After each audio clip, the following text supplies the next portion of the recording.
Le solaire résidentiel en France, en ce moment, c'est une véritable explosion.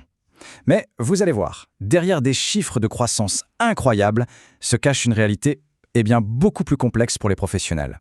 C'est ce paradoxe qu'on va décortiquer ensemble. Imaginez un peu, un toit qui fait plus que nous abriter, un toit qui produit sa propre électricité. Eh bien ce rêve, ce n'est plus de la science-fiction, c'est devenu le quotidien pour des centaines de milliers de foyers en France. C'est une vraie révolution qui se passe là, juste au-dessus de nos têtes. Et pour comprendre à quel point ça va vite, regardez ce chiffre, 53%. C'est juste énorme. On parle d'une augmentation de 53% du nombre d'installations en une seule année. C'est une croissance qui donne presque le vertige. Et quand on regarde l'évolution, on voit bien que tout s'est accéléré d'un coup. En 2020, le boom commence à peine. Et puis, paf, en 2023, c'est un record absolu. Aujourd'hui, à la mi-2024, on n'est pas loin du million de foyers équipés. Et visiblement, ça ne semble pas près de s'arrêter. Ok, mais pourquoi maintenant ? Qu'est-ce qui explique cette folie ? Eh bien, la réponse, elle est assez simple en fait. C'est une question d'argent. Pour faire court, produire son électricité avec des panneaux, ça coûte aujourd'hui moins cher que de l'acheter à son fournisseur. On parle d'économies qui peuvent aller jusqu'à 35%. Bref, c'est devenu un calcul très très malin pour le portefeuille. En fait, c'est un peu la tempête parfaite, si on peut dire. D'un côté, le prix du matériel a complètement dégringolé depuis quelques années. Et de l'autre, l'État met le paquet pour aider. Des primes, des tarifs de rachat pour le surplus, une TVA plus basse. Franchement, toutes les planètes sont alignées pour que les gens se lancent. Alors, on se dit quoi ? On se dit que pour les entreprises qui installent tout ça, c'est l'âge d'or, non ? La demande est folle, les carnets de commandes doivent déborder. Le rêve, quoi. Eh bien, c'est là que les choses se compliquent. Vraiment. La réalité du terrain est, disons, un peu différente. C'est ce qu'on appelle le paradoxe des professionnels. C'est une idée assez folle en fait. Un marché qui explose ce qui devrait être une super nouvelle devient en réalité une source de stress monumentale et d'une concurrence tellement féroce que ça peut tout simplement couler une boîte. Et pour bien comprendre le problème, on va parler chiffres.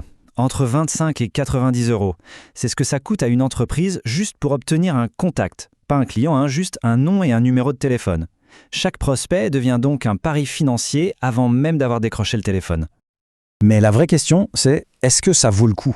Parce que quand le marché est à ce point saturé, payer une fortune pour un contact, ça ne garantit rien du tout sur sa qualité. C'est la loterie en fait. Et voilà à quoi ressemble le quotidien d'un commercial. Le fameux contact qui a coûté cher, il a déjà reçu 10 appels de concurrents. Le prospect, il a une montagne de devis sur son bureau. Et parfois, c'est trop tard, il a déjà signé ailleurs.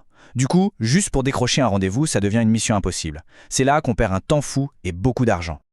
Donc on le voit bien, le problème, ce n'est plus de trouver des gens qui veulent des panneaux solaires. Ça, il y en a plein. Le vrai défi, c'est de réussir à transformer ces contacts qui sont bombardés d'offres en vrais clients.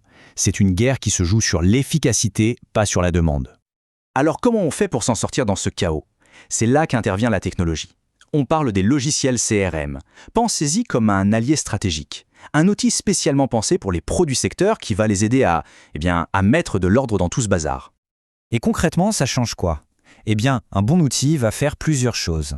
D'abord, il centralise tous les contacts et il fait le tri pour se concentrer sur les plus intéressants. Ensuite, il analyse les campagnes marketing pour voir ce qui fonctionne vraiment et donc où il faut mettre l'argent.